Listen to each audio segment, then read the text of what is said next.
فنمبر تدریس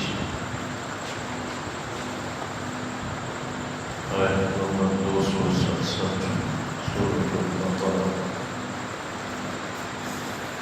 اعوذ باللہ من الشیطان الرجیم.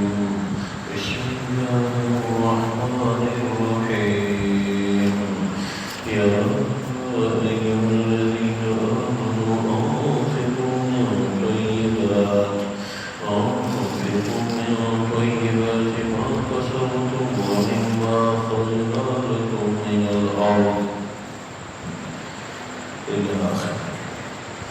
اللہ تبارک و تعالی فرماتے ہیں یا ایھا الذین آمنوا اے ایمان والو انفقوا من طیبات ما کسبتم اپنی حلال کمائی میں سے خرچ کرو ومما اخرجنا لکم من الارض اور جو کچھ ہم آپ لوگوں کو پیداوار زمین سے نکال کے دے رہے ہیں اسی میں سے خرچ کرو ولا تیمموا الخبیث اور حرام مال خرچ کرنے کا ارادہ مت کرو منہ تنفقون جس سے آپ لوگ خرچ کریں ولستم بآخذیہ الا ان تغمضوا فیہ گویا کہ وہ ردی مال ہے جس کو آپ لوگ خود بھی لینے کے لیے تیار نہیں ہیں مگر آنکھیں بند کر کے وَعَلَمُوا أَنَّ اللَّهَ غَنِيٌّ حَمِيدٌ جانور کے واقعی اللہ تبارک و تعالی بے پرواہ اور تعریف کیے ہوئے ہیں. الشیطان یعدکم الفقر ویأمرکم بالفحشاء شیطان آپ لوگوں کو غربت سے ڈراتا ہے اور آپ لوگوں کو فحاشی کا حکم کرتا ہے. واللہ یعدکم مغفرۃ منہ وفضلا اللہ تبارک و تعالی آپ لوگوں کے ساتھ مغفرت کا وعدہ کرتے ہیں اور اپنے فضل کا وعدہ کرتے ہیں. واللہ واسع علیم اللہ تبارک و تعالی وسیع اور علم والے ہیں. اللہ تبارک و تعالی ان آیات مبارکہ میں ارشاد فرما رہے ہیں اللہ کو خوش کرنے کے لیے جو کچھ خرچ کرتے ہو وہ حلال میں سے خرچ کیا کرو. حرام اور ردی مال خرچ کرنے کی نیت مت کرو. ردی چیز تو آپ لوگ خود بھی نہیں لیتے مگر بوجھ سمجھ کے آنکھیں بند کر کے چلو نہ ہونے کے برابر چیز ہے لیکن لے لوں. اور یہ بات جان لو کہ اگر خرچ نہیں کرو گے تو اللہ تبارک و تعالی غنی ہے اللہ بے پرواہ ہے اس کو اموال کی کوئی ضرورت نہیں.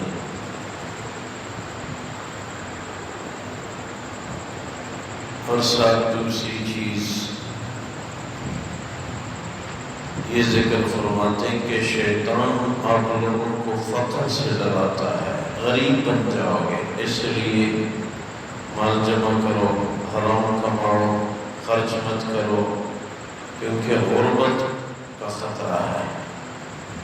یہ شیطان وسوسہ ڈالتا ہے.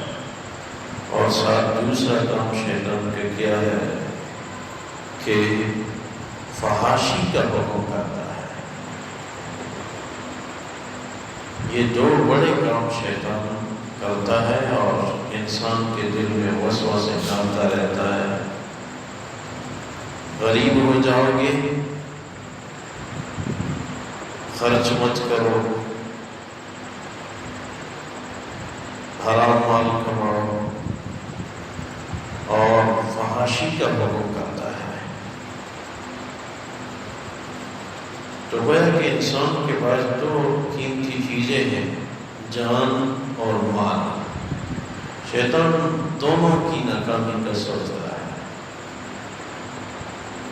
مال خرچ نہ کرو تاکہ انسان کو اللہ کی رضا حاصل نہ ہو اور جسم کو فحاشی میں لگا دیتا ہے فحاشی کی ترغیب دیتا ہے نفس کی پیروی کی طرف اکساتا ہے تاکہ جسمن اور مالن دونوں اعتبار سے انسان ناکام ہو جائے. اور یہ دو قیمتی چیزیں ہیں جسم اور مال. دوسری صفت اللہ تبارک و تعالیٰ کی فرماتے ہیں کہ اگر خرچ کرو گے تو مغفرت کروں گا، اور اگر فحاشی سے رک جاؤ گے تو میں اپنا فضل فرما دوں گا۔ اللہ کا فضل بہت بڑی چیز، بہت بڑی چیز۔ فضل کا معنی بڑا وسیع ہے، اس کے اندر بہت ساری چیزیں داخل ہیں۔ کوشش یہ ہو کہ جسمن بھی اور مالن بھی شیطان کی پیروی چھوڑ کے اپنے رب کا کہنا مان لیں، چاہے ظاہراً نقصان نظر آئے لیکن اس میں ہوگا فائدہ۔ اللہ کی بات میں انسان کا فائدہ ہوتا ہے۔ اموال جب دے تو فقہ کی کتابوں نے لکھا ہے کہ زکوٰۃ جب دیتے ہو لوگوں کے سامنے دیا کرو، خفیہ مت دو، کھول کے دیا کرو، بتایا کرو یہ زکوٰۃ ہے، یہ فدیہ ہے۔ جو چیزیں انسان پہ واجب ہو جاتی ہیں ان کی ادائیگی میں برسر عام دیا کرو، یہ شریعت کا سبب ہے۔ زکوٰۃ کھول کے دو، بولو لوگوں کے سامنے یہ زکوٰۃ دے رہا ہوں، تاکہ لوگوں کو تعلیم ہو۔ اور جو اضافی صدقات ہیں وہ آپ کے اوپر فرض نہیں ہے، واجب نہیں ہے، وہ دیتے ہو وہ خفیہ دیا کرو۔ واجبی احکامات مال کے ان کو کھول کے برسر عام ادا کیا کرو۔ خفیہ وہ مال دو جو آپ پہ فرض نہیں ہے لیکن آپ دے رہے ہیں۔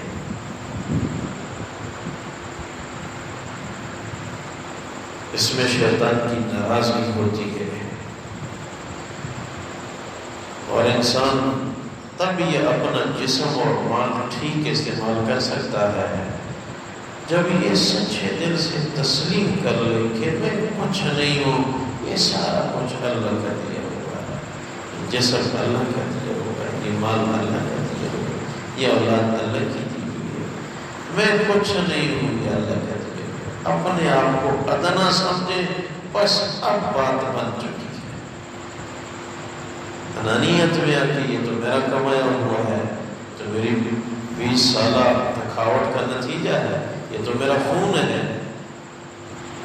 اللہ نہ چاہتے آپ شب و روز تھکتے رہتے، مال نہ ملتا، اللہ کا دیا ہوا ہے۔ تو جب انسان کے مزاج میں عاجزی آ جائے، میں کچھ نہیں ہوں، یہ اللہ کا فضل ہے، اب بات کریں، میں کچھ بھی نہیں۔ وہ ایک اللہ والے ہمارے بڑے استاد فرمایا کرتے تھے، ایک اللہ والے نے شیطان کو خواب میں دیکھا، شیطان سے ہم کلام ہوا، تو اس اللہ والے نے شیطان سے کہا آپ نے تو بہت ساری دنیا گمراہ کر دی،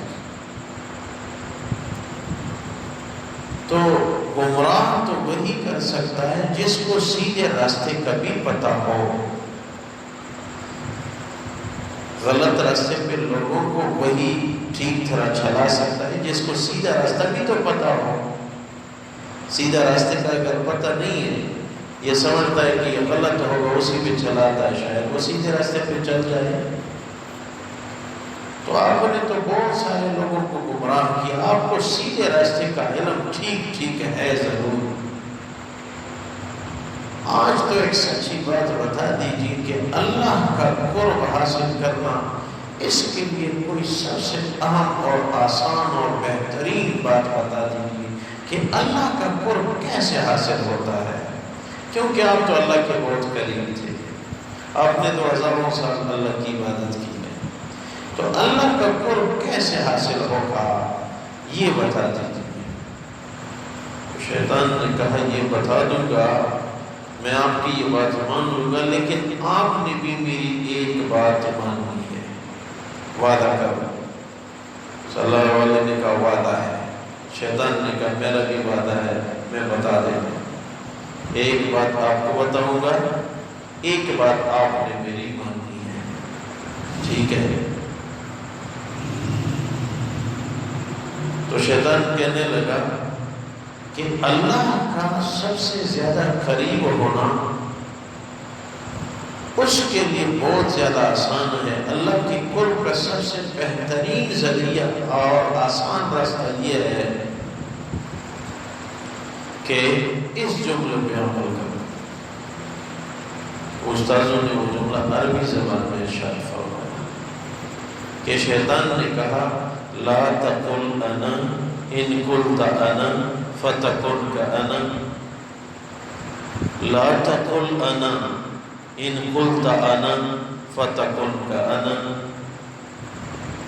اردو ترجمہ اس کے لیے ہے شیطان کہنے لگا ایسا نہ کہو کہ میں ہوں، اگر کہہ دیا کہ میں ہوں ایسا ہو جاؤ گے جس طرح کہ میں ہوں.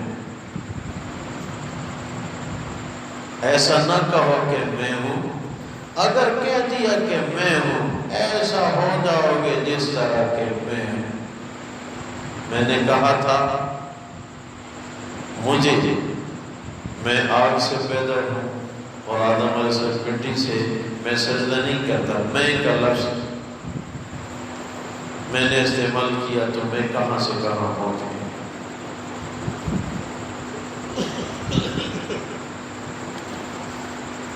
اب شیطان نے کہا کہ میری بات بھی ماننی ہے. کہا ٹھیک ہے. اس نے کہا کہ نماز پڑھا کرو لیکن تھوڑی سی سستی کے ساتھ. نماز پڑھا کرو لیکن اپنے وقت ہو کے تھوڑی دیر بعد کچھ سستی کے ساتھ. نماز پڑھا کرو لیکن سستی کے ساتھ. تو اتنے میں وہ اللہ والا نیند سے جاگا اور کہا کہ اس دن سے اس نے اپنے ساتھ پکا عزم کیا کہ ہمیشہ نماز تکبیر اولیٰ کے ساتھ پڑھوں گا اور کبھی بھی یہ نہیں کہوں گا کہ میں بڑا ہوں، میں ایسا ہوں، میں ایسا ہوں. پتہ چلا کہ اللہ کی قرب کا ذریعہ کیا ہے. آدمی کہہ دے میں کچھ بھی نہیں، یہ اللہ کا فضل ہے. اور دوسری بات یہ بھی معلوم ہوئی کہ سب سے پہلے جو شیطان انسان کو گراتا ہے وہ نماز کے ذریعے گرا دیتا ہے. جس کی نماز میں سستی شروع ہو گئی سمجھ لو یہ انسان گرتا چلا جائے گا، اللہ کے تعلق سے گرتا چلا جائے گا. اور جب نماز دن بہ دن ترقی کرنے لگی سمجھ جاؤ کہ یہ اللہ والا بن رہا ہے، اللہ کا تعلق حاصل ہوگا. اللہ تبارک و تعالی فرماتے ہیں یا ایھا الذین آمنوا انفقوا من طیبات ما کسبتم. اے ایمان والو اپنے کمائے ہوئے پاک مال میں سے، حلال مال میں سے خرچ کیا کرو. ومما اخرجنا لکم من الارض، اور ان فصلوں میں سے خرچ کرو جو زمین سے ہم آپ لوگوں کے لیے اگاتے ہیں. ولا تیمموا الخبیث منہ تنفقون، اور اس مال میں سے جو کہ حرام ہو اس میں سے خرچ کرنے کی نیت مت کرو. وَلَسْتُمْ بِآخِذِيهِ إِلَّا أَن تُغْمِضُوا فِيهِ، یہ ایک ردی مال ہے، اس کو لینے کے لیے تو آپ خود تیار نہیں ہوتے مگر آنکھیں بند کر کے. وَاعْلَمُوا أَنَّ اللَّهَ غَنِيٌّ حَمِيدٌ. اے لوگو جان لو بات ہے یہ اللہ تبارک و تعالیٰ بے پرواہ اور تعریف کیے ہوئے ہیں. الشیطان یعدکم الفقر ویأمرکم بالفحشاء، شیطان آپ لوگوں کو فقر سے ڈراتا ہے، فحاشی کا حکم کرتا ہے. واللہ یعدکم مغفرۃ منہ وفضلا، اللہ تبارک و تعالیٰ بخشش کا وعدہ فرماتے ہیں اور اپنا فضل فرماتے ہیں. واللہ واسع علیم، اللہ تبارک و تعالیٰ وسیع اور علم والی ذات ہے. یا اللہ اپنی بارگاہ میں توبہ خلوص الہی کی نصیب فرما، اعمال صالحہ والی زندگی نصیب فرما. ہم سب کو نیک دیندار بنا، ہم سب کی جائز حاجات پوری فرما، پریشانیاں دور فرما. یا اللہ پریشانیاں دور فرما، امت کی حالت پہ رحم فرما. حرمین شریفین کے دروازے امت کے لیے کھول دے. یا اللہ دین کی ہر شاخ میں نقل و حرکت جاری و ساری فرما. یا اللہ آخری خاتمہ بالخیر سب کو ہدایت فرما. وفوض أمري إلى الله، أنت مصير العباد برحمتك